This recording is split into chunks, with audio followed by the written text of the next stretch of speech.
Welcome to our fourth webinar in the series on COVID.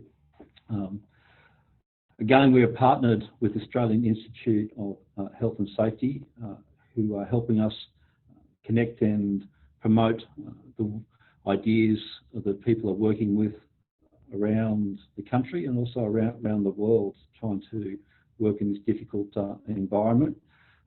We have a great panel today, which I'll introduce shortly to you. And we've got a lot to cover in today, so we'll try to do that as best we can. And we'll also try and interact with the questions as well as we can. So on our panel today, it's led by myself as the Director of Disruption from Art of Work, Kelvin Genn. I'll be followed by Dr. Marloes Dekker, who is the Senior Lecturer for Metabolism School of Chemistry and Molecular Biosciences at the University of Queensland. We will also be joined through that discussion by Professor Sydney Dekker from Griffith University in Brisbane, where he runs the Safety Science Innovation Lab. We've kindly had the time of Lee Gardiner, who's the Head of Human Potential for Connetics in New Zealand, who's going to give some practical insights into what's been done. We're also going to be joined by Richard Eden from Kennards High, who's the General Manager of Safety and Operational Improvement. And again, he'll be sharing some of the practical insights that have happened at Kennards. And we're also being joined by Sue Ieraci, who is an emergency physician in New South Wales, who's going to provide some insights to some of the practical applications that are happening in healthcare across the country. And we also will have a contribution from Nikki Crayford, who's currently in the UK at a very unsightly hour that she's joining with, who'll provide some insights about what's happening in the broader industry. Now, as we go through this session, we're very keen to take interactions. If you have a question, please use the Q&A window, which will ensure our team can see and respond to your question.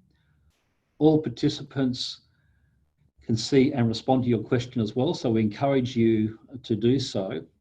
And we will try with our team who are working in the background to address as many questions as time allows today.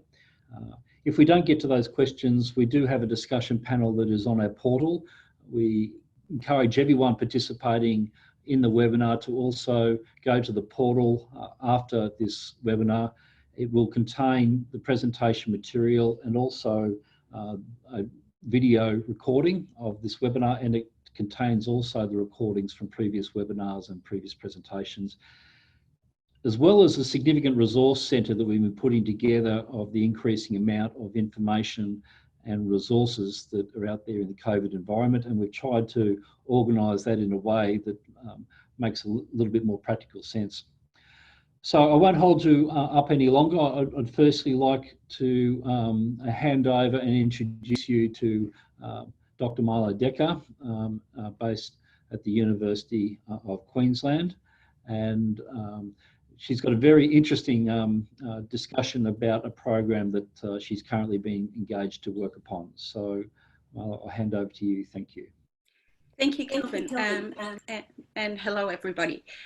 So my point today is to talk about a little study, or a big study, that we are planning to do here in Australia, where we are looking to design targeted intervention to reduce COVID-19 infections in the workforce for people who cannot work from home. If I can get the next slide, please. So the aim of this study is to see if there are certain job duties that increase the risk of COVID-19 infection, and especially the risk of asymptomatic COVID-19 infections, because it's becoming clear that more and more people appear to be infected with COVID-19 and not show any symptoms, but being very infectious. We want to use the information from that part of the study to identify targeted intervention measures that we can then use to reduce infection risk for both the people in the workplace, but also, for instance, their customers. Lastly, what we are aiming to do with this study is to see whether we can use this population as a cross-section of the Australian population to see what the risk profile is for COVID-19 infections. And this is quite important because because of the limited testing currently available, we're only testing we're only testing people at risk, so we don't know what the risks are in the general population. So this is an opportunity for companies to actually contribute to getting more knowledge that is useful for the general population. So what are we doing? We are working together with a large retailer that has outlets across all states, urban and rural locations, and we will be doing some testing for COVID of asymptomatic staff members. And that is being done through the occupational health professional networks. So in collaboration with GPs. Then the data on the status of the COVID-19 infection, and also a lot of information about what the duties are of these team members, the number of shifts they work, when do they work in the morning and only on weekdays, or do they always work at night? We will get information from the retailer that we work with, and we will also be collecting a lot of demographic and clinical information.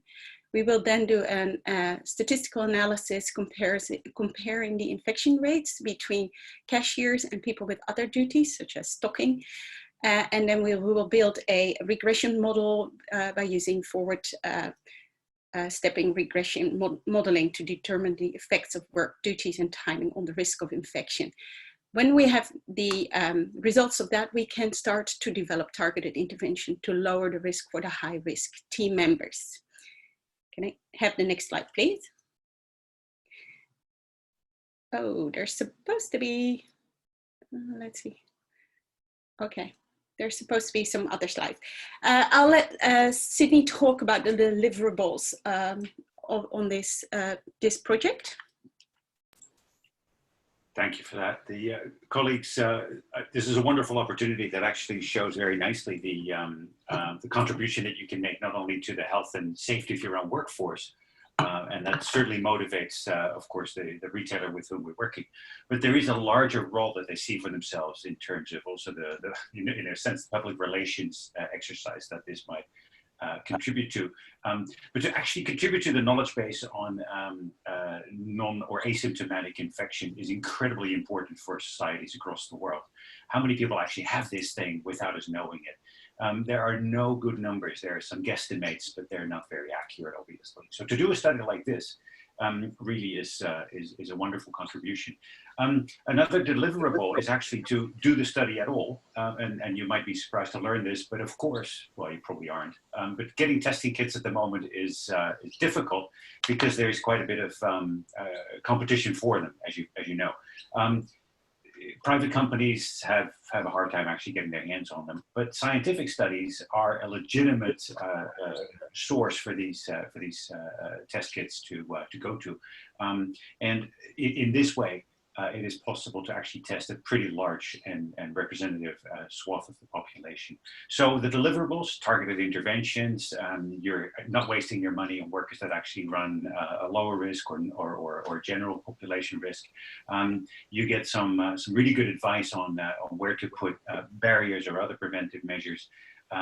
You contribute to the knowledge base on asymptomatic infection, and you probably are doing something good for society that allows the whole community to begin to get their heads around this and help us accelerate out.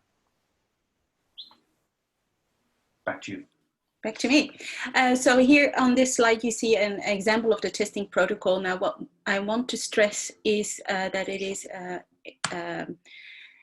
that all the testing will be done by the company, so that and a lot of the data collection will be done by the company in order to put this project through ethics at a very rapid rate, so so that the company keeps a hold of all the data, all the raw data and the identifiable data, and we also only help with the data analysis and with the identification of possible strategies, as Sydney indicated. So with that, that's what we are planning to do. And if you have any questions, my details are, I think, on the previous slide. Happy to talk with you. Over to you, Kelvin. Thanks, Marlo, and thanks, Sydney. I think it's a really interesting study, and it will certainly help us understand how we move forward from this issue in the workplace. Because at the moment, we don't really understand or know the size of the problem that we're working with. And I think this information will be invaluable, and also I think the size of the study that you're doing is going to really give us credible intelligence about what we do. So I look forward to getting a rapid output from it, Marlo. That will be fantastic.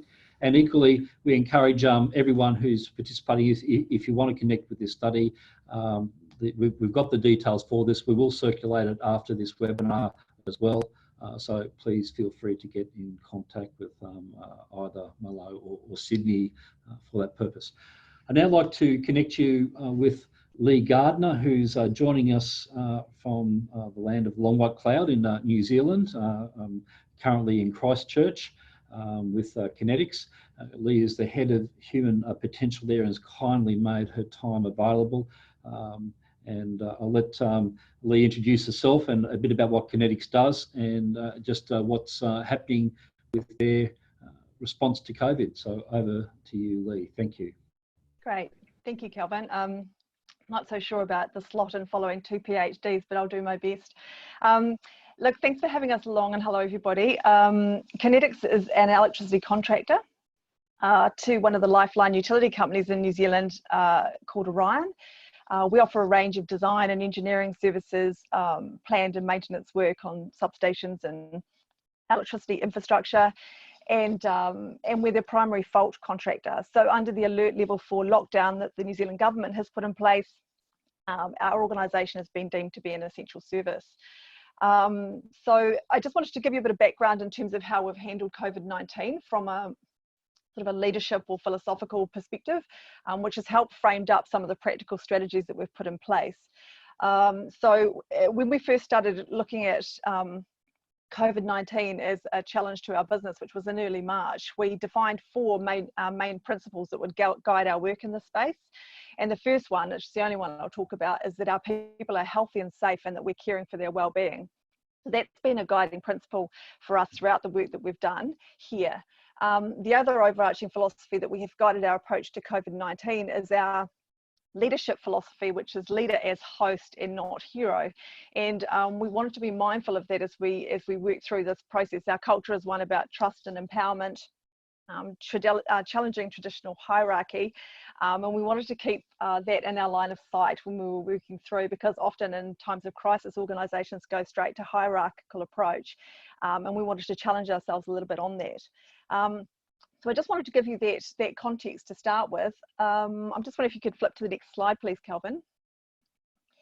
So what have we done around COVID-19? And I suppose Kelvin's invited us here to talk to you a little bit about the practical strategies that we've employed. So like most of you, we immediately assembled a crisis management team, probably in around mid-March, and we had 6 streams in that team. One of those streams was people, and another one of those important streams was field worker practices. Both of those streams were solely focused on the health and well-being of our people and the prevention of COVID-19 within our workplace. Orion, as an electricity network, supports over 500,000 people in the greater Christchurch area. So as the primary fault contractor, if something goes wrong with the electricity network, people will not only be in lockdown in their homes, but they won't have any power. So we took this responsibility, as we always do, very seriously. So one of the first things we did was we created a brand, which might seem a weird thing to do, but we created a brand called Powering Through COVID-19. And what we were trying to do was kind of create a bit of a battlefield mentality for our people in terms of us versus the virus. I know even as I say that, that sounds really strange. But for us, it was really important to sort of have a bit of a rallying cry, I suppose, around the work that we were going to do. Our government's been very clear. We've been very lucky in terms of the clarity with which our government has provided leadership in this space.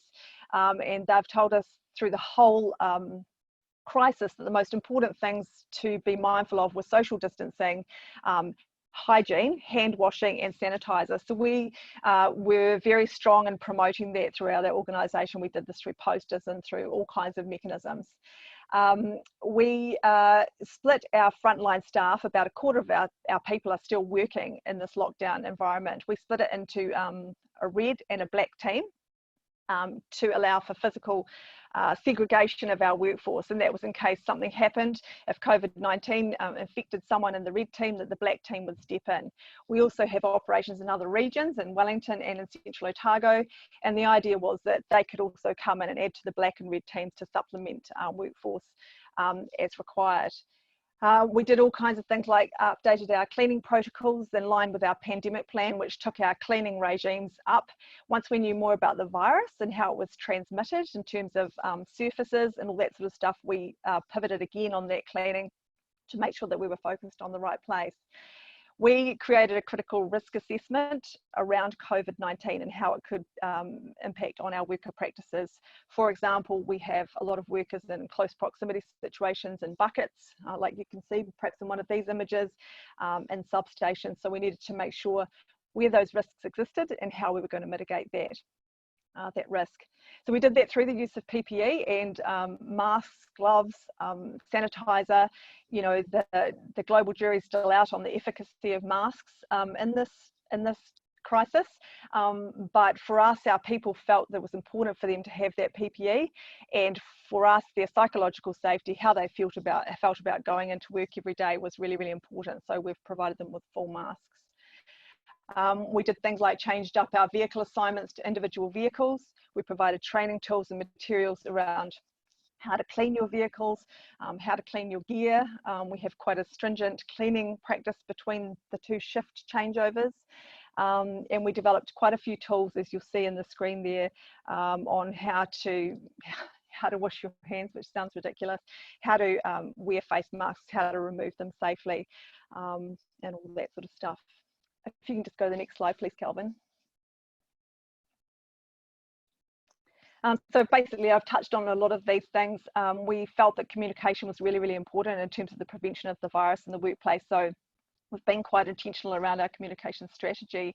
We've used Workplace, which is Facebook for Work, predominantly because that's where our people like to get their information. They're not big readers of lengthy emails, so we've tried to deliver up messaging in ways that are creative. We've used an application called Play, which is a video tool which allows us to cut together little clips of information for our people that they can digest in really bite-sized pieces.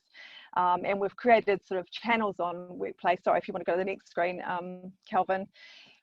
Different channels for different types of information. So we've got something called Cabin Fever, which lets people who are locked down at home go in and just have fun, show their baking, show pictures of their dogs and what have you. We've got a serious channel for CEO communication, and then we have channels for the red and black teams. So the other final thing I'll touch on is some of the resources we've developed around wellbeing and health, mental health. So that's a really big thing for us, and we've developed guides and resources for people to sort of get through. In New Zealand, the Women's Refuge has reported a high increase in domestic violence. So we're just allowing people areas in our communication strategy to have an avenue for if they have to deal with that type of thing, and offering up support. So that's it in a big rush. There's lots of other stuff, but again, we haven't had any instances of COVID-19. We've had 4 to 5 people tested because they've had proximity, but they've all come back negative to date. So the other thing we've done is plan for the scenarios if someone does get infected, what happens next. So that's pretty much it. I'm perfectly happy, really happy to share any resources that we've created. If anyone just wants to reach out to me on LinkedIn, we'd be happy to share anything that we've created that people might have see value in. Great, thanks, Lee. Look, I might just check back in with Rod, who's looking at our Q&A feed. at this point in time. Rod, just before I progress to the next part of our session, are there any questions for either or our three presenters so far that have come through? Yeah, there is. We've got some for Marloes and Sydney. People are interested around the timing of the study. Thank you, Rod. The immediate requirements, of course, are to test as quickly as possible. The major constraint at the moment is to get the test kits into the country. Today, this afternoon, we'll have the conversations with the supplier. We've already learned again that ordering them commercially is essentially a non-starter right now. Because governments have too tight a lid on where these things are going. So for a study by a university, however, the rules are very different, and so we hope to work our way through that. The next constraint is ethical clearance for the study, because it involves quite a bit of ethical implications, as you might understand, which requires a bit of negotiation between the industry partner and the universities to understand and make clear who does what.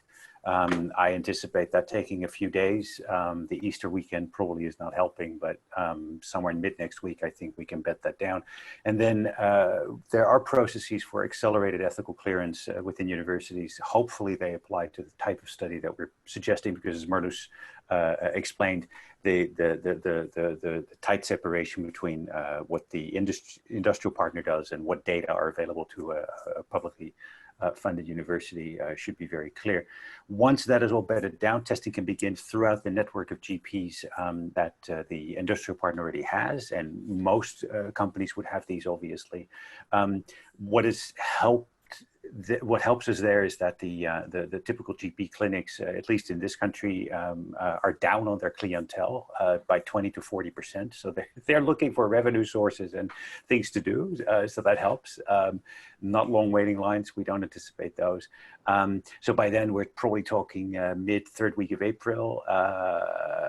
Once we have that data, I think the analysis can go pretty quickly. 2 weeks of some serious analysis on the data, after which I think we can do rapid prototyping of the interventions needed. So I think we're looking at early to half May to start implementing some things and measuring their effects. Okay, thanks, Sydney. And also, there was some interest around why only 5 days isolation if they test positive. Is that the current science around infectivity? I'll let Marloes answer that one, because she's the expert on that. We actually have two models at the moment that we are still discussing. So the one is 5 days, the other one is 12 days. There is a little bit of controversy in the literature about how long it takes for somebody to show antibodies in their bloodstream on which this test would be based. So it's a relatively rapid blood test that we would be using. And therefore it is possible that we would be expanding that period from 5 days to 12 days, just to be on the safe side.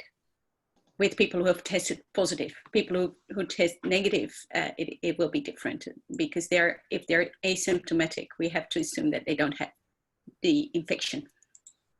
Great, okay. And one for you, Lee, was, I think you mentioned you're willing to share some of the resources, but there was some interest in understanding the process around cleaning vehicles and equipment. So maybe we can post something like that on the forum. Yes, sure. Yeah. Rather than you be inundated with lots of requests. No problem. All right, Great, Kelvin, back to you. Yeah, thanks. Okay, what we're going to do now is just to run through a whole range of examples that have come out of different discussions and industry observations and things that have been shared around the safety community. Through part of this, I will have some contribution and assistance from Nikki Crayford, who is sitting in France at the moment, and I have to say, with the best background of anyone that I've seen on any webinar to date. I'm assuming that's the Alps or something behind you, Nikki. Is that correct? Absolutely. Good morning. Well, good morning for me. It's a picture that I took on our last trek when we could still go out before lockdown. So it's a place about a mile away from me. Beautiful. It's pitch black here now, but it's beautiful in the daytime. Great, thank you. It's very impressive. Thank you. So if I can go to the first slide. Now, Boston Consulting Group have put out a really useful document, and it's in part of our resource kit on the portal for COVID. So it will be available to everyone online. I've taken out the summary slide from this, which gives an overarching mechanism for the interventions for COVID.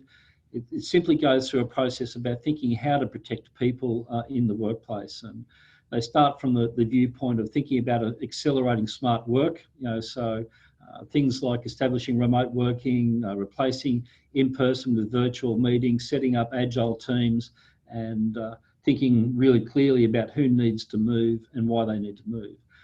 The second piece is about enhancing health and hygiene, adopting new hygiene and health habits, where there's been a lot of work in communication, and also Lee was alluding to this, is changing people's personal habits.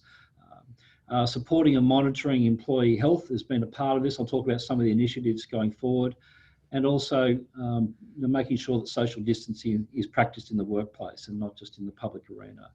Then the next thing is thinking about how to mitigate people's risks, is looking at those critical roles and supporting them. There's very clearly, two types of workers now in our workforce: those that can work remotely and those that actually deliver at the front line, who we're focusing on today. And in that case, we have to think about how we decrease risk exposure, things like splitting teams, contingency staffing and planning, and these sorts of techniques. The next is about managing workforce flexibility. This is really important, particularly if you do get a positive in a particular work team. You've got to be able to adapt your existing workforce in that environment. And Lee gave some insights about what they're doing there with their red and black teams. For example, many organisations are doing this.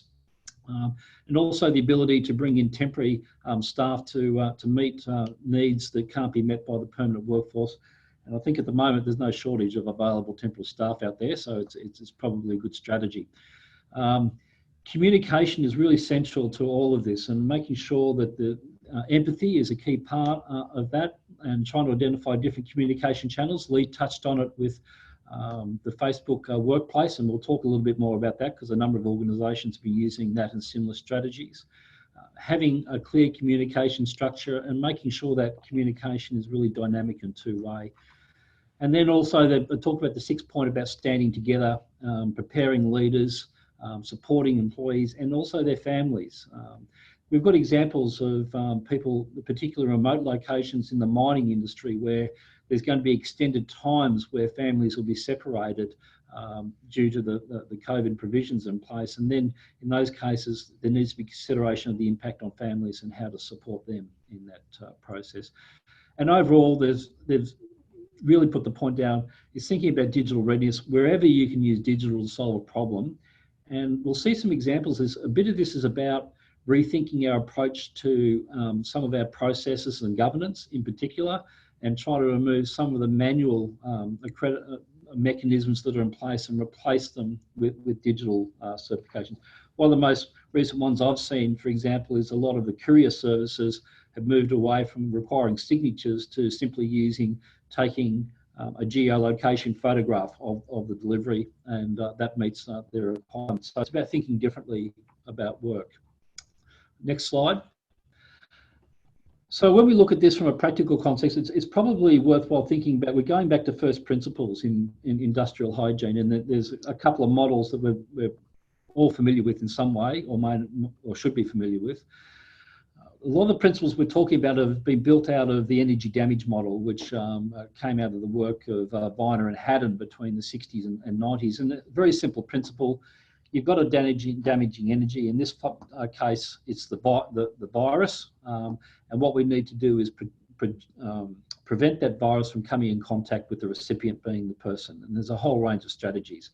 And in doing that, we then apply the hierarchy of control in that order of thinking about how do we get a higher level of control in place. And that's what I'm going to work through today. So if we go to the next slide, If we think about elimination, really it's about removal of person-to-person interaction, changing our business processes, eliminating the need for people-to-people contact, shifting to electronic work methods wherever possible, and substitution with automation.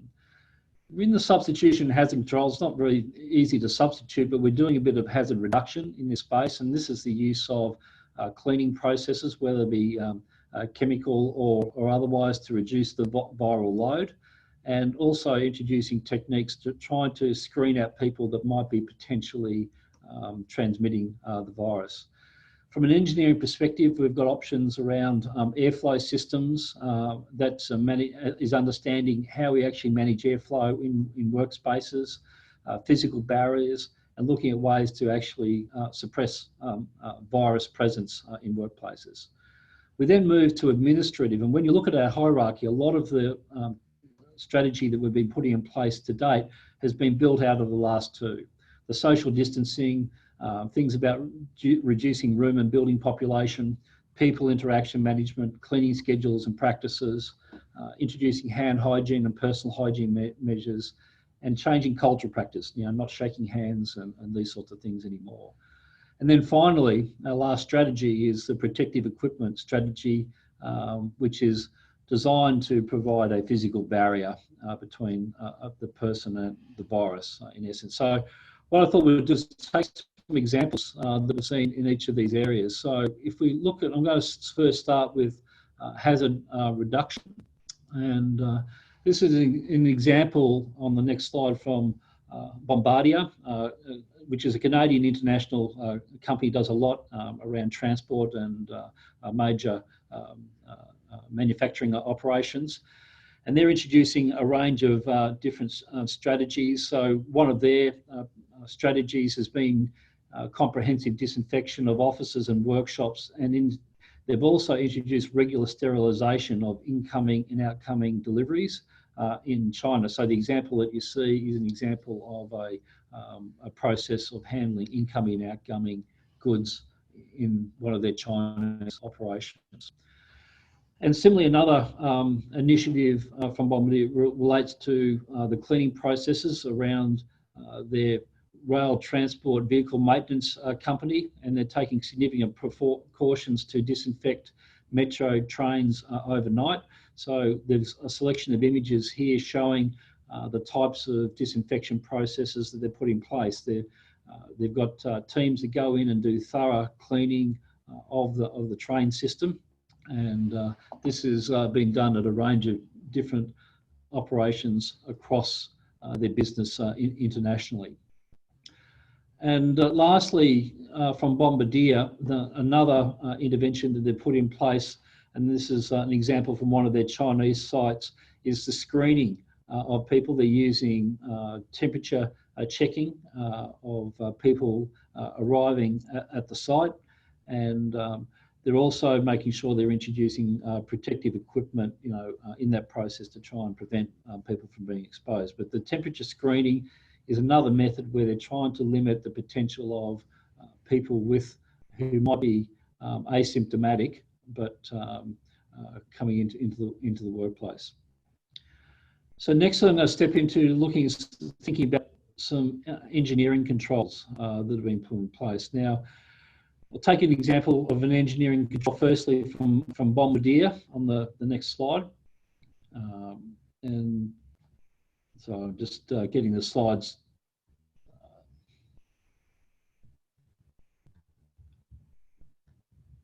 I'm just going to recap, just go back to the slide. Sorry, yeah, this is the right slide. Could you go back to the Amazon slide, please? Yeah, look, lastly, just giving you an example from Amazon. They've also introduced temperature checks in their warehouses for their staff.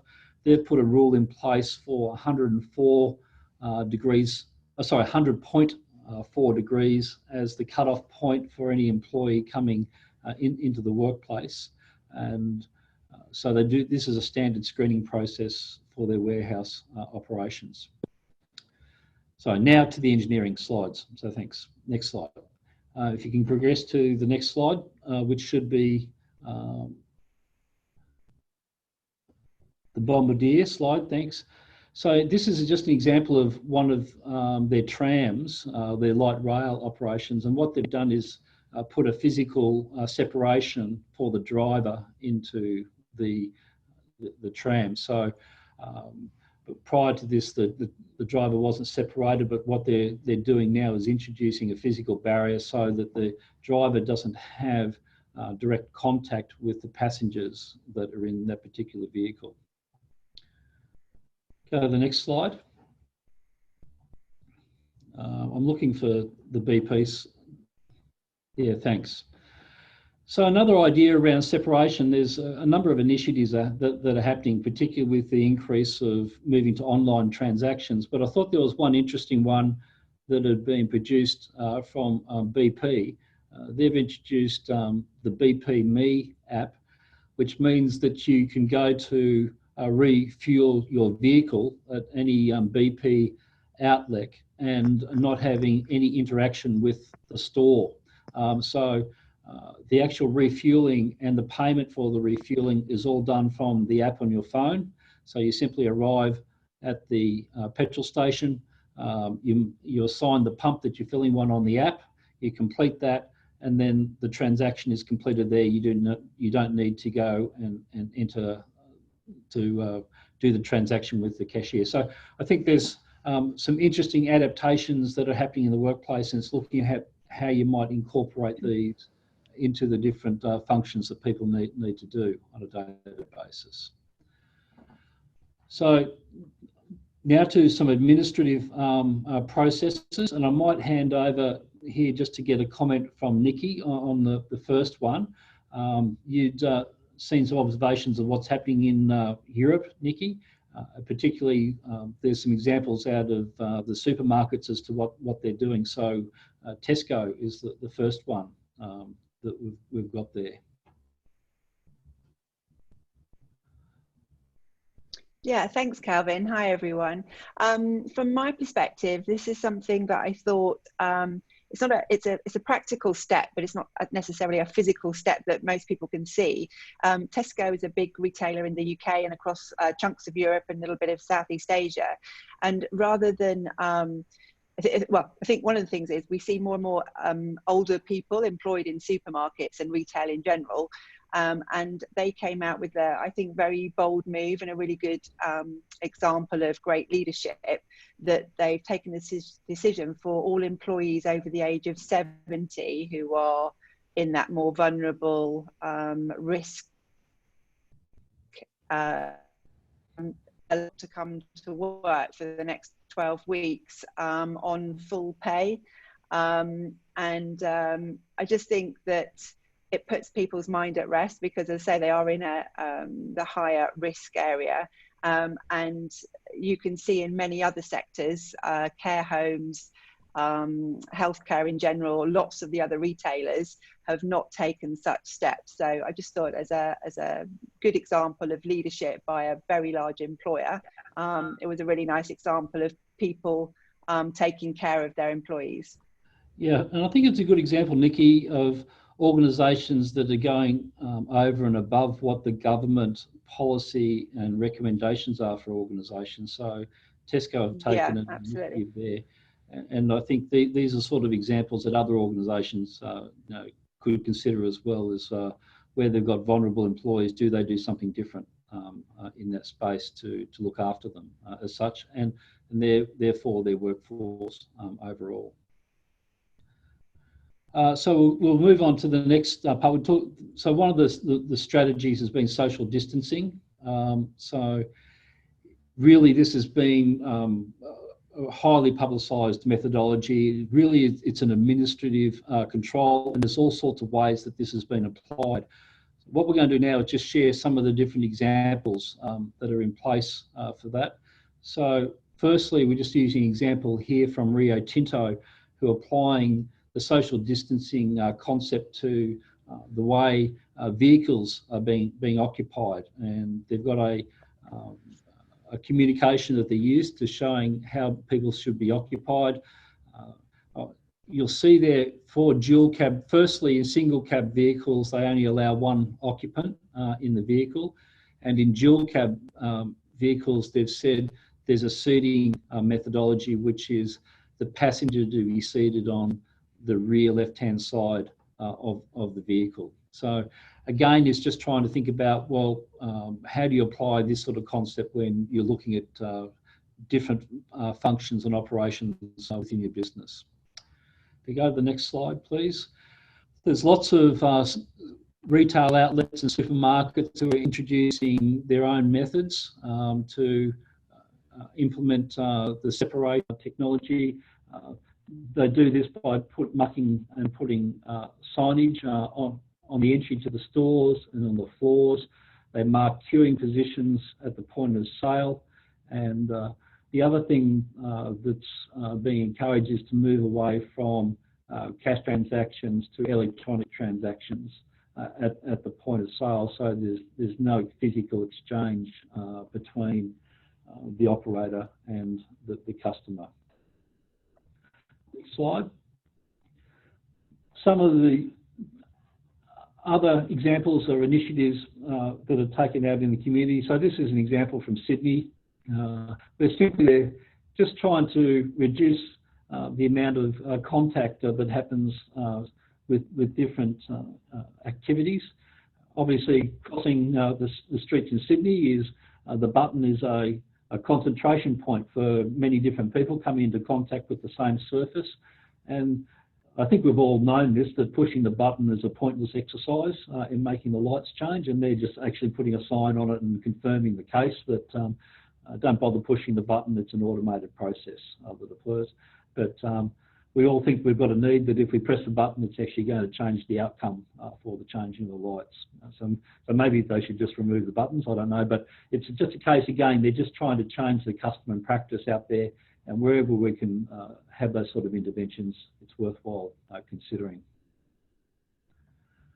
I might just hand over to Nikki. Again, Nikki has found a series of interventions that Amazon are applying to their business globally to try and implement and manage social distancing in the work program. So Nikki, would you like to provide some comments about their process? Yeah, sure. Thanks very much. As we mentioned, I'm kind of locked down in France, so my exposure to different organisations is a little limited at the minute. So I reached out to my network, and we sort of came across some great examples, I think, from Amazon. Amazon, obviously a worldwide employer, something close to, I think, 1.5 million employees or something like that, and I think recruiting more and more every day in the current climate. So here you've got some just really, I thought, just really neat practical examples. So in the first one, you can just see how they are they've reorganized workstations within their facilities so that people are, you know, significantly spread apart. Quite simple, but I think, you know, it's no mean feat to those of you that work in a logistics environment to actually do this and to separate workstations. So I think they've made a good measure there. The one in the middle, again, I really liked. I think, as Lee was saying, like, communication is so key at this time of crisis, and particularly for frontline employees where they have, you know, many concerns home and at work. And I thought the idea of still continuing the kind of stand-up shift changeover meetings is so important, but they've managed to do them in a way that they can still maintain social distancing, but still keep up that kind of camaraderie and important communication route. And then the third one, you can see, again, just such a simple idea, but I bet there are literally millions of workplaces around the world that have not been able to take these measures, where they've separated out the lockers for employees, so that end of shifts, they're not coming into unnecessary contact with each other. So, you know, nice and simple, but as I say, I bet there are plenty of people that aren't doing these kind of measures. Thanks, Kelvin. Oh yeah, there's just a couple of other examples to finish off there, Nikki. Okay, so a couple more. I sound like I'm a bit like I'm an Amazon agent. I buy a lot from them, but there's a couple more here that you can see, again, using the same kind of grid idea on the floors as we've seen in some of the big retailers. They've marked out, even through general operations through the day, so that the pickers in the facilities are not coming into unnecessary contact with each other. And again, I'm sure there's many workplaces that are not doing that yet. And then a very simple one to end on. You've got the bathrooms, as the USA, but the toilets for us, and they've clearly segregated them again by floor marking, so that, you know, people just don't forget and get complacent just because they're waiting to get to the toilet facilities. They're not all bunched up in a corner like they would normally be as a kind of a chatting place. So yeah, just nice simple ideas, not that expensive to implement, I suspect, as well, and some good leadership to protect their employees from Amazon. Thanks, Nikki. Just go to the next slide. There's some great examples in Australia too, led by, taking some examples here from Bunnings. I think they've been quite innovative and creative in what they're trying to do. They started quite early with trying to manage entry and exit from the stores. Done things like introduced at their stores at the entry and exit point hand cleansing stations, which all the customers are encouraged to use those alcohol gels. If also within the store, what they've done now is controlled and regulated the amount of people per aisle. So they've put a limit of 4 people per aisle into their stores, and they've actually got staff that actually regulate and make that happen. What's been interesting is the feedback from customers is they feel much better about this, in that having someone actually manage it, they don't feel like they have to have awkward conversations with other customers if people aren't observing the social distancing rules. So this is working quite well as a process. If we go to the next slide, the retailers as well, like Woolworths and Coles, are doing a lot in this place. They're looking at things like the introduction of plexiglass being installed at point of sale system. We've seen a lot of ad hoc use of Glad Wrap out there at the moment. There's a lot of people who are adapting with Glad Wrap protective barriers, but the retailers are now moving to actually put physical barriers in place. They also have been introducing aisle flow processes, spacing processes by marking those out of the floor. And one of the other initiatives for both Coles and Woolworths is they increased the tap and go payments up to $200 to enable people not to have to put the PIN codes in onto the devices.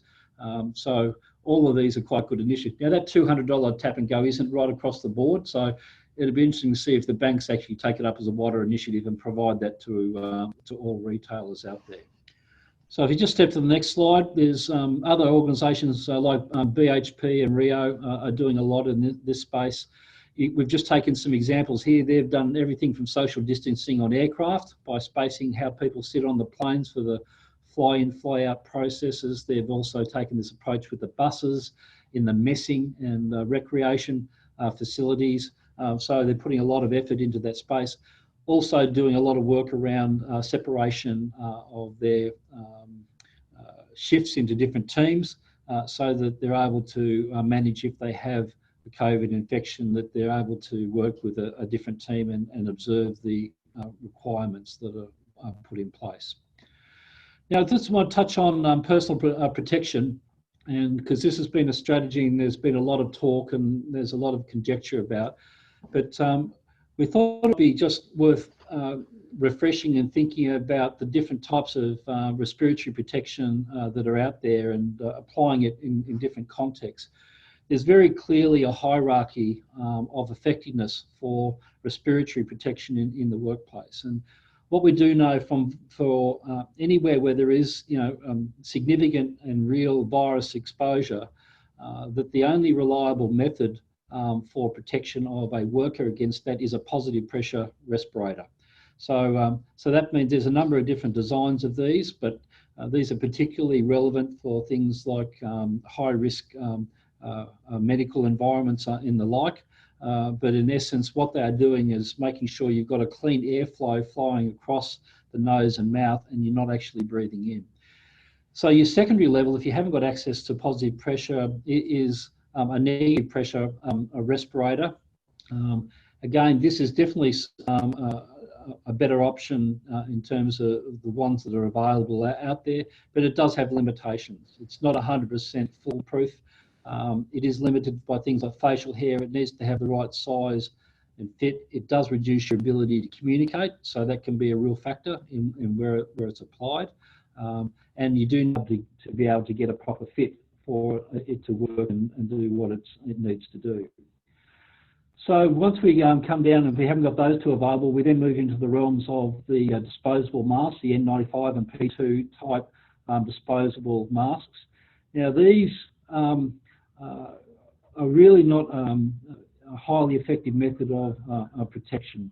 They're very difficult to get a face seal, and it's actually most people are not able to get a face seal with it. What they're primarily good for is actually protecting other people from the exhalation from a wearer. So there's certainly some benefit in them in people wearing them by not actually breathing out as if they're an infected person, but they're very limited in their ability to actually protect a person if they're in a virus environment. And then the last one is the disposable medical mask, which we see a lot of out there. And again, these are really only well designed for trying to limit the amount of spread of the virus from person to person by someone breathing it out. But in terms of the strategies, and it's about getting the right strategy for the situation that's being encountered, and the level of protection is obviously going to be very different for very different types of workers. Ultimately, the idea of all of the strategies before this is to prevent people from being exposed to potentially contagious people. But if there is an environment where that's occurred, need to match the appropriate protection with the type of environment that's applied. Now, just to cover in some of the other programs that we've seen in a broader sense, there's lots of organisations that have applied strategies to what they're doing in this space. Lee gave us a bit of an introduction from the Connetics point of view, but I thought I'd take this opportunity. We've been joined by Richard Eden from Kennards Hire, and they've been doing a lot of work in this business because they're still obviously an essential organisation, and they're supplying lots of equipment out there to businesses that need to keep functioning for a whole range of reasons. So I'd just like to welcome Richard, and he's going to share some of the ideas that they've been working with to look after their employees and their customers. Thanks, Richard. Thanks, Kelvin. You can hear me okay? Yes. Great. So for those of you that aren't familiar with Kennards Hire, we're a family-owned business operating in Australia and New Zealand, and we have 180 plus branches across those two countries, and currently trying to deal with 7 different regulatory environments and rules and attitudes towards this whole COVID-19 thing. We deal with a range of personas. So in our branches typically, the smallest would have 3 or 4 staff in the branch at any one point in time. The largest would have maybe 12 to 15. So we deal with a range of customers, from do-it-yourselfers through to tradies and the big end of town tier 1 sort of customers. And it's been very interesting just to see how those different sort of groups of people have responded to this whole situation. And I'd have to say that big end of town were out of the blocks very quick and had all sorts of requirements of us when we delivered to them or interact with them. And that was closely followed by the do-it-yourselfers. So the general community, I think, understood it a lot quicker than some of our tradie customers. So one of the things that we've had to, I guess, deal with over the last probably 3-4 weeks is just some of the cultural norms amongst our customers and how we have responded to them as an organisation. So what we did is we went pretty early with the keeping it contact-free or contactless. And you can see on the slide there, that's from our website. We sent out an EDM to all of our customers just explaining that we were going contact-free. And in the sort of industry where we're in, where we have a store with lots of gear in it, you need to show people how to use that gear properly so they don't hurt themselves and they know how to do the job properly. It is a bit of a challenge, to be honest, to keep the social distancing and the contactless type stuff. But we've been probably trying to work on this for the last 2 or 3 years with some of our mobility devices, where we've been trying to gradually move customers out of coming into the store and serving them on the spot in the branch with our mobile devices. So it's been really interesting just to see how our staff have responded to this whole situation.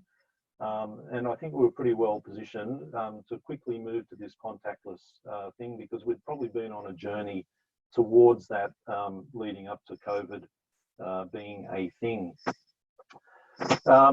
The other thing as well is that our branches are very well maintained.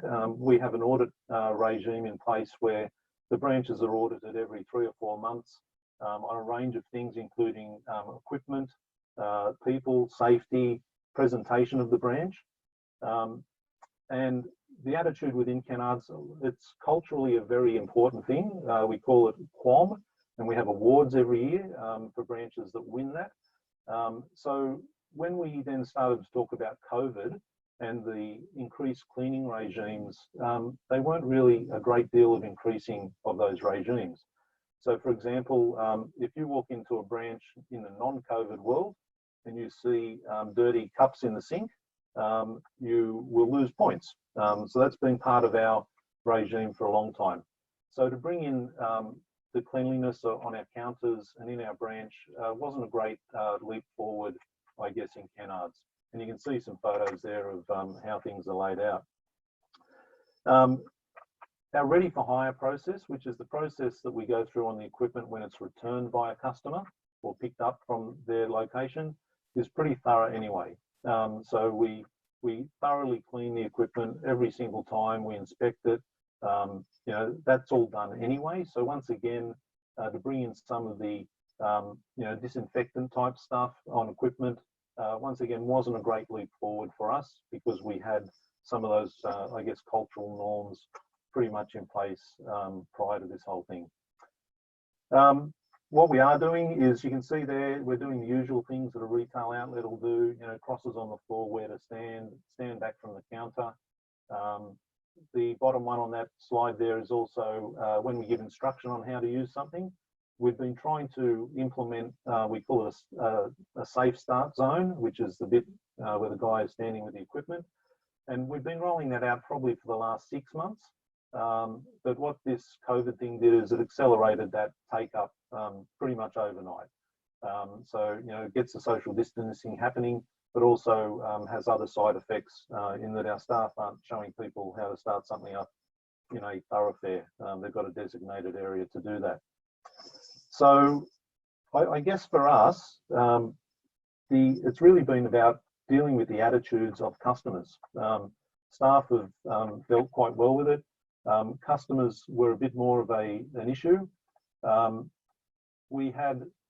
We've got the in-branch experience there, where you can see on the slides there, using the tap and go, all that kind of stuff. Pay over the phone. We've had website bookings for many years now, so we're seeing a bit of a channel shift there as well. So you can pay before you get into the store, which is great. So we're pretty much set up for that. Some of the other things that I just caught up on, Amazon were doing their distancing in their warehouse. We have a meeting every morning called Reaching Best Meeting of our staff before the branch opens. So they do some, you know, move for life movements and have a bit of a chat about the day. So we've clearly had to move that out of a small area into a larger area, but that was fine. We're finding lots of customers now coming to us wanting gear. Additional utes, crew cabs, tables for meal rooms, site sheds, all the stuff that the tier 1 guys have been going through their programs of social distancing. It's probably making us, I wouldn't say busier than ever, but certainly a different type of requirement from our customers.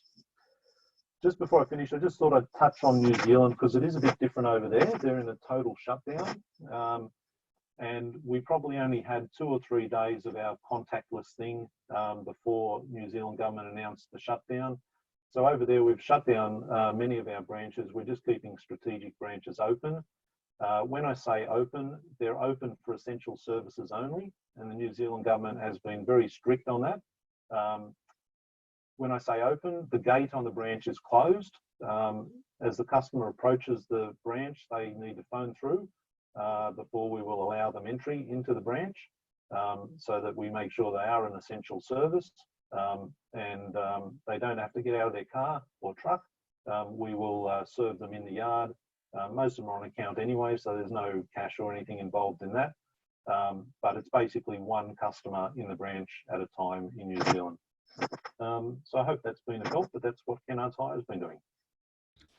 Richard, thank you very much. Look, really great insights and really practical. Interesting. I hadn't really thought about the New Zealand situation, but you're quite right. It is a very different context, and we may find ourselves in the same one yet. We're not quite at that situation. We'll just touch on, we've collected some information from a range of different organisations. We'll share this as part of the presentation. I won't go through all this content in detail, but each of the, a lot of organisations have been putting in overarching programs. But one that been led by Gardiner here. If you go to the next one, Uber have been doing a few things. One of the changes that Uber made was they've actually shifted the effect on the rating of their drivers. Is if they're getting aggravation from customers that are where they're enforcing the social distancing rule in the car, and the rating that their star rating isn't adversely affected as a result of them trying to do the right thing. So they're having to actually adapt to their own system and process. BHP have put in a whole range of processes around their operational sites. We have a link on our website to all of BHP's initiatives. So everyone on the webinar can go there and have a look at that. But again, this ranges from messaging to the way that they disinfect, to the way that they manage their shift work, how they're operating their heavy equipment, changes of processes, a range of quite practical measures. We've also been shared with information about what's happening, particularly in large chemical manufacturing in Australia. They put in different processes in place for their 24-hour, 7-day-a-week shifts to think differently about how they do that work, how they support staff that are in those operations, looking at changes to what they do for single shift daily operations, and then more generally across the organisation. So again, all of this information is available for consumption by all participants in the webinar. Look, if you just go to the next slide, I think one of the key things around this whole COVID process and all these changes is around the issue of engagement. Having a look at something like what was being done at Connetics with Facebook Workplace, other organisations, Bunnings, have been in the same place. They're using that, and what they've been doing is using it as a far more interactive tool to shorten the distance between the management team and the frontline workers, and being able to actually get engagement and feedback and actually deal with issues in real time. The interesting thing about that process is a lot of the workforce are holding management to account using Workplace as a way to raise issues and then get answers back from the management team that if things aren't happening, why they're not happening. So it's not just a one-way process. So some of these social media concepts have a lot of power to engage and change the way people are working in the workplace. Now, I just want to hand over quickly to Sue Ieraci, who's an emergency physician with a great deal of experience in the New South Wales health system, and she's just going to give us a bit of insight into what's happening in the healthcare context in dealing with COVID from working in the hospital system. So thanks, Sue. Thank you, Kelvin, and hello to everybody who's there. I'll go fairly quickly through three main areas. One is to talk through how the same principles that Kelvin's and others have taken us through in industry apply to the health workforce as well. Elimination of hazards, the engineering in admin, and then finally talk about PPE. So just before I go through what's happening in hospitals, I'll tell you about how emergency medicine's been re-engineered. In my case, for the last couple of years, I've been working in telemedicine. And so my medical practice has moved from the sort of building that you're seeing in the picture to what you're seeing with me here. This has been my workplace for a couple of years. And if you wonder about how you can do face-to-face interaction, assess illness, send prescriptions, refer people here and there, it's exactly as we're all doing now. I even still work in a team, but we could be all over the country. The patient could be in WA, my admin assistant could be in Tassie. And apart from speaking with the patient directly, I'm also constantly communicating with my team over messaging apps. So we might be communicating care information in quiet times. We might be sharing photos or chatting or joking, just like a workplace normally is. So just to explain to you why emergency telemedicine came about, it was about substitution and hazard reduction. So one of the things that we've been able to do during COVID is that we already had working relationships with a lot of aged care facilities, nursing homes, and also with remote FIFO sites. So interesting work that we've been able to do is to keep the elderly out of hospital by assessing them the way that I'm doing, interacting with you now. And if we need medication, we can relay prescriptions to pharmacies. And we've also had interesting discussions with FIFO sites. Obviously, they're now screening people coming in, but when they get sick on site and have to be isolated, there are a whole lot of new issues about how long they can stay in their room, when they can return to work, and even whether they can be flown out on commercial flights now that commercial flights are requiring certification that people are not infectious, which is obviously difficult to do. So next, I wanted to talk you through what's happening within emergency departments. And that's bearing in mind the fact that a lot of our work in telemedicine is to keep the pressure off emergency departments so that only people who really need to go there are now channeled there. And one of the first things that you'll see represented by that tent is that the new entry point is outside the ED. So before people even enter, we need to separate those people who are potentially infected from those who aren't. And I should just mention there that this isn't completely new. We actually started thinking about these things in health back in SARS, which is 2009, and then through the various influenza pandemics and epidemics.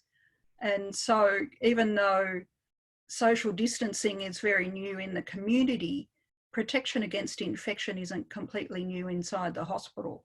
So things like hand hygiene and the use of gels have been in use for a long time, and separating people with infectious disease. So the next slide, please. So what you'll see there is two different situations. And obviously the people who are physically caring for the critically ill with COVID need a lot more protection than people who are screening. But the other issue that's happening here is availability of protective equipment. And a lot of one of the issues that's causing anxiety in many healthcare workplaces is what availability they have. And so you'll see that in the right-hand slide, that's the normal personal protective equipment that we would use for any critically ill patient where there's a lot of blood. And it doesn't include special screening, special protection from exhaled virus. And the assumption there is that this is for people who are not looking after the critically ill. So next slide, please. This slide illustrates what's happened, what's being used in different situations. And you'll see that in China and Italy, where they had huge outbreaks and many deaths, that these people are very well, the healthcare workers are very well protected with all of as much barrier as they can have. In Australia, the PPE that's seen is relatively basic. And we didn't mention before that it's known that viral particles can also enter through the eyes. So those face shields are quite important. But what we seem to understand from China and Italy is that if people looking after the critically ill, and especially if they're doing procedures where they have to manipulate the airway with their secretions, that what's shown in the right there doesn't seem to be enough. And hopefully people who are doing the airway procedures are protected much more, like is seen in the other sites. I think that's the last one. Is there another slide after that? No, that's all good, thanks. No. Okay, thank you. Thanks, thanks for that insight. And look, I'll hand over to Rod briefly. We've obviously got a range of people on this call who can answer some questions. There's been a number of questions that have been going through the Q&A piece, and we're happy now to take some time for anyone who wants to stay on the webinar to put some questions and take some feedback from participants. Rod, I might just firstly go across to you to see if there's any questions that you want to direct to any of the panelists. Thanks, Kelvin. We've got a question that probably applies to Lee and Richard. Are there any of the initiatives or actions that you've put in place that you think might be retained past COVID-19? Yeah, absolutely. I think for us, as I said, the journey that we've been on to try and serve the customer, not at the counter, but in the yard, we've been on that with our mobility device, sign on screen type stuff for a couple of years, 2-3 years. And I think this has really prompted us to think about how we do that. And in a COVID world, it's working okay. Same with deliveries and pickups. Often a lot of our deliveries and pickups, we haven't really had a good conversation with the customer about requirements on site. You know, we'll lob up there and there'll be some special requirement at a site we've never been to before. So it's starting to get we call them hire controllers, the guys that take the call, and our customers into a different sort of conversation, which hopefully will continue on beyond COVID, about special site requirements that may be in place, just so that it makes things more efficient in that way as well. Yeah, so they're probably the two main things from a customer service point of view. I think that will stick around after this. Great, thanks, Richard. Lee, you got any comments? Yeah, absolutely. We were just talking about this today as an executive team. I think there are a lot of worker practices that we have in place now that we might have wanted to implement prior to COVID-19, but some things are just institutionalized. So one example of that would be the fact that we have sort of crews of workers coming in the morning. They come to the depot, they have coffee for an hour, then they all go out together to the job site. And at the moment, because we're minimizing contact in the depot, we've got people going from home directly to site. And one person in that crew might come in and go to the warehouse and get parts and then go out to site. So we talk about achieving another hour of power in our day, which is another hour of chargeable time. And I think that's a practice that we'll probably sustain after this.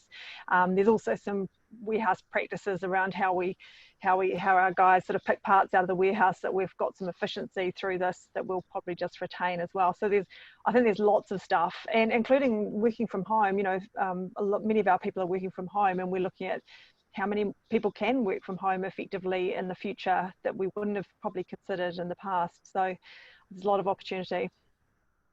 I might just add an answer to that, Rod, as well. I think the other thing we're seeing across a lot of organisations is a whole rethink about a lot of the unnecessary processes that have been put in place that require people-to-people contact, and the re-engineering of all that process. I think there's a real opportunity to simplify and improve the way work has been done. So I think there's some real opportunities in the space as well. Thanks, Kelvin. Sue, a few questions for you. One is around the benefits of checking temperature. Is it a good idea, given that it doesn't necessarily mean that the person has COVID-19 and it requires the tester to get close? What's your view on that? Thanks for that one. There are mixed there's mixed evidence about testing temperature. On the one hand, some people find it reassuring because it's a tangible way of showing people that you're being careful, but it's not a very accurate screening tool. So as you say, someone could have a temperature with some other infection, but having said that, it's good to exclude that sort of person from the workplace anyway. And the other thing is that someone could be infected and not have a temperature. So it's relatively crude method, but talking about rethinking things, we'd have every winter when schools have been empty and workplace absenteeism has been very high because of colds and flu anyway. So checking temperatures might be a new way for the future of stopping workplaces being decimated by ordinary viral illnesses. And in that sense, having a fever is likely to mean that you have some sort of infection, even if it's not COVID. Okay, thanks for that. One more, I think some of the information out there has said that the virus can remain active for 72 hours on plastic. Someone's asked the question, what about rubber gloves?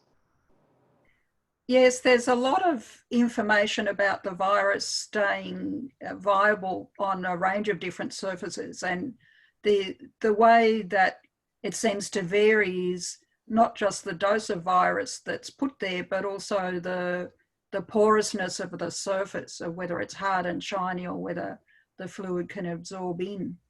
So the problem is that rubber gloves are a surface too, and they can give you a false sense of security, because if you're wearing the gloves, you touch something with virus, the virus is on the glove just as it would have been on your hands, and therefore it can be transmitted to your face or any other surface. So wearing gloves does protect your hands, but it means that you should either be constantly changing or disposing of the gloves. They shouldn't be seen as anything magical because they can transmit the virus just because, like your hands can. Right, and a bit of a continuation of that. When you clean down an area, and there was a specific question in regard to a school where contractors say they're going to come in and do a deep clean of say a school or a workplace. Yes. How long does sort of the residual effects of the cleaning last in those areas? Residual effects meaning exposure to the chemicals, or? Yeah, so is there any ongoing benefit? How long does that ongoing benefit last once something's cleaned, or is there Oh, I see what you mean. Only until the next exposure. So right. Things like the most commonly used chemicals would be bleach or high level alcohol. Bleach is chlorine essentially, and most of those become volatile, which is why you have the smell of chlorine or the smell of whatever the alcohol thing you've used, and they evaporate fairly quickly. So they don't actually create a barrier that sits there for any length of time. Once those things are dried and evaporated, then the surfaces are clean, but only until they get contaminated again. Okay, and then just one final one. We had a few people ask around what's the risk around air conditioning of offices, hotels and cars, the risk of contamination through that system? Okay, depends on how enclosed the space is. So, for example, I know that there are recommendations inside cars in the smallest confined space that the air conditioning always be on outside air. It shouldn't be recirculated. At the opposite end, in really big air-conditioned spaces, like say shopping malls, then the air isn't circulating at any great speed. But in a shopping mall, the problem is more to do with exposure to other people at close quarters rather than the air conditioning itself. So in the middle there is where people can't avoid having to go into an office space and being relatively close.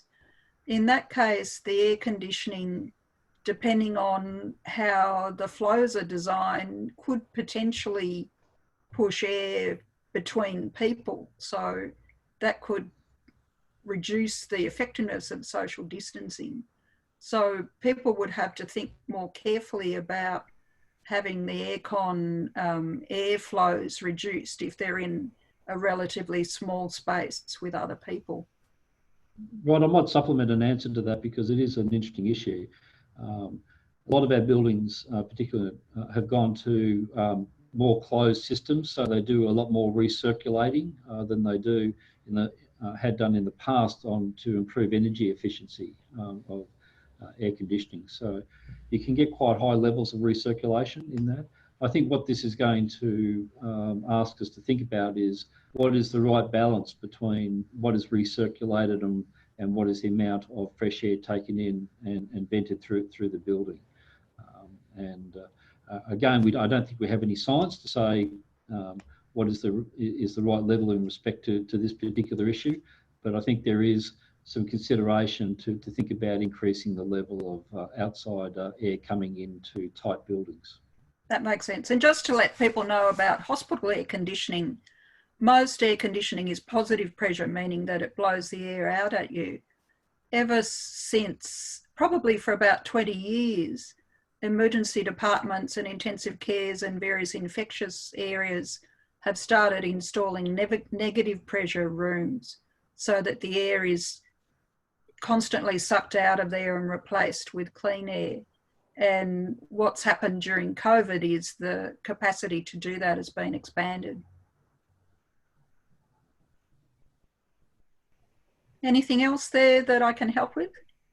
Look, that's most of them, I think. There's one which I'll just sort of give to the whole panel. It's around, given the shortages of sanitizers, are there any good alternatives? And the person who asked the question suggested metho and water.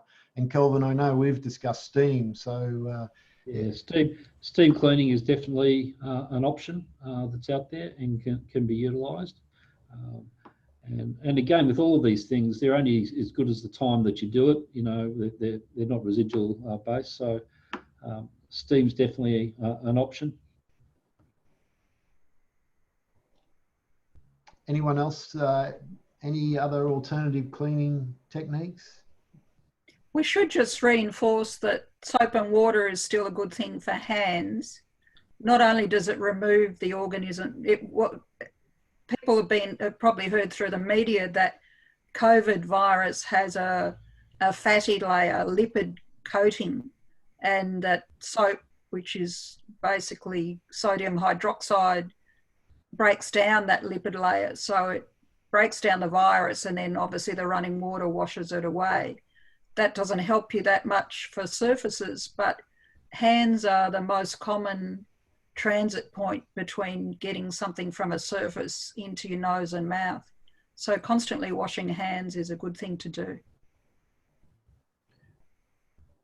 Right. Go on, Rod. Sorry, is there one more? One more for Sue around just natural ventilation and the flow of air. So can that transfer the virus as well, Sue? I guess any flow of air between one person and the next can, but the advantage of natural flow of air is if there's an exit point, then that air would be constantly refreshing. So you would think just from the physics of it that having a flow in and out would be better than constantly rebreathing the same air. But obviously you don't want a strong current to go between one person's exhalation and the next person. So that's about redesigning the way you move within your workspace. And the other thing to consider is there's a difference depending on the length of time of exposure. So walking past somebody is very different to sitting at a desk for 4 hours at a time continuously. And one final one, if we can, Kelvin, before we wrap up. In terms of protective clothing, Sue, how often do you think people should change their clothing? Obviously, that depends on exposure. So at the sharp end, where people are working in hospitals, more and more people are wearing scrubs that they take off at the end of the shift, put in a bag that's washable, and make sure that they've removed all of their clothing before they go home, changed all their clothing, obviously. So that's in an environment where there are sick people, and healthcare workers obviously have a lot more exposure. They're not changing that clothing during the shift, but they're constantly renewing the protective equipment they have over the top of it. So if people in a workplace are potentially exposed to viruses, it would make more sense to have disposable protective equipment or washable protective equipment over the top, rather than having to wash their clothing or change their clothing several times through the day. Great, thanks, Sue. I'll hand back to you, Kelvin. Thanks, Rod. I'd just like to thank the panel. It's been a really interesting exchange of ideas. Again, we're really interested from all the participants on this panel. We will share with you the portal. We will also be reaching out to you if you've got any case studies or examples that can be shared around the participants. We would like to collect them and share them. We'll post them up on the website for access to anyone. So when you receive an email, we would really appreciate anything you can send back, photos or short descriptions of some of the initiatives we've put in place. The more that we can learn from each other, the better that we're going to deal with this situation. Really thank everyone for the contribution. Thank the Australian Institute of Health and Safety for partnering with us to help bring this community together. And we'll be continuing the discussion and insights in coming weeks. So we'll be back in communication with all of our community in that regard. And also thanks to everyone who's working behind the scenes to make all this happen. There's a great team there who are furiously pedaling away to make the whole thing run as it has. So thank you, everyone, and we look forward to our next discussion.